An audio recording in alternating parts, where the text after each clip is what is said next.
ഒരു വാച്ചിന്റെ വില കേട്ട് അമ്പരന്നിരിക്കുകയാണ് സോഷ്യൽ മീഡിയ.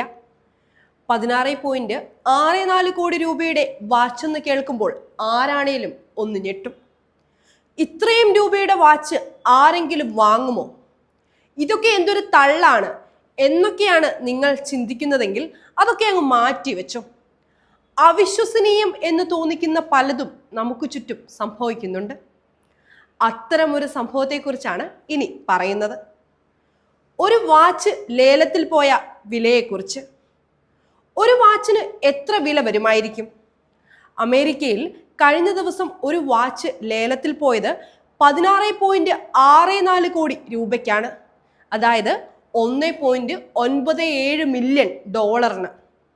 ഇന്നത്തെ കൃത്യമായ കണക്ക് പറഞ്ഞാൽ ഇന്ത്യൻ റുപ്പിയിൽ 16,62,60,218 രൂപ. എന്തുകൊണ്ടാണ് ഈ വാച്ചിന് ഇത്ര വലിയ വിലയെന്നാണ് ചിന്തിക്കുന്നതെങ്കിൽ അതിനു പിന്നിലും ഒരു കഥയുണ്ട്. അനശ്വര പ്രണയത്തിന്റെയും മഹാദുരന്തത്തിന്റെയും പ്രതീകമായ ടൈറ്റാനിക് കപ്പലിൽ നിന്ന് 700 യാത്രക്കാരെ രക്ഷിച്ച ക്യാപ്റ്റന് രക്ഷപ്പെട്ടവർ നൽകിയ 18 ക്യാരറ്റിന്റെ സ്വർണ്ണ നിർമ്മിതമായ പോക്കറ്റ് വാച്ചാണ് ഇത്. 1912 ദുരന്തത്തിൽ നിന്ന് ക്യാപ്റ്റൻ ആർതർ റോസ്റ്റൺ രക്ഷപ്പെടുത്തിയ John B Thayer, John Jacob Astor, George D Widener എന്നിവർ അദ്ദേഹത്തിന് സമ്മാനിച്ച 18 ക്യാരറ്റ് ടിഫനി ആൻഡ് കമ്പനി വാച്ചിനാണ് ഇത്രയും വലിയ തുക ലഭിച്ചത്. ടൈറ്റാനിക് സ്മാരകങ്ങൾക്ക് കിട്ടുന്ന ഏറ്റവും ഉയർന്ന തുകയാണിതെന്നതും ശ്രദ്ധേയമാണ്. RMS കാർപാത്തിയ എന്ന മറ്റൊരു കപ്പലിലെ ക്യാപ്റ്റനായിരുന്നു ആർതർ റോസ്റ്റൺ.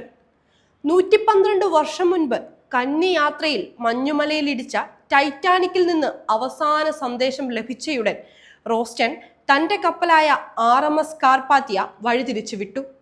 അപകടം നടന്ന് 2 മണിക്കൂറിനകം സ്ഥലത്തെത്തിയ കാർപാത്തിയ 700 പേരെയാണ് രക്ഷിച്ചത്. 1500-ലേറെ പേർക്കാണ് അന്ന് അപകടത്തിൽ ജീവൻ നഷ്ടപ്പെട്ടത്. ജീവൻ തിരിച്ചു കിട്ടിയ 3 പേര് ചേർന്നാണ് ക്യാപ്റ്റന് സമ്മാനം നൽകിയത്. ജോൺ ജേക്കബ് ആസ്റ്ററിന്റെ പങ്കാളിയുടെ മൃതശരീരത്തിൽ നിന്ന് ലഭിച്ച മറ്റൊരു വാച്ച് ഇക്കഴിഞ്ഞ ഏപ്രിലിൽ ലേലത്തിന് പോയത് ഏകദേശം 12.5 കോടി രൂപയ്ക്കാണ്. അന്ന് ടൈറ്റാനിക് കപ്പലിൽ യാത്ര ചെയ്തവരിൽ ഏറ്റവും ധനികരിൽ ഒരാളായിരുന്നു ക്യാപ്റ്റന് വാച്ച് സമ്മാനിച്ച ജോൺ ജേക്കബ് ആസ്റ്ററിന്റെ ഭർത്താവായ ജോൺ ജേക്കബ് നാൽ. ആസ്റ്ററിന് ജീവൻ തിരിച്ചു കിട്ടിയെങ്കിലും ഭർത്താവ് ജോൺ ജേക്കബിന് അന്ന് ജീവൻ നഷ്ടമായി. വാച്ച് ലേലം ചെയ്തത് ആൻഡ്രൂ ആൾഡ്രിഡ്ജ് എന്നയാളാണ്. എന്തായാലും ഈ വലിയ വിലയ്ക്ക് ലേലത്തിൽ വാച്ച് സ്വന്തമാക്കിയത് അമേരിക്കയിലെ ഒരു സ്വകാര്യ ആന്റിക് വ്യാപാരിയാണ്.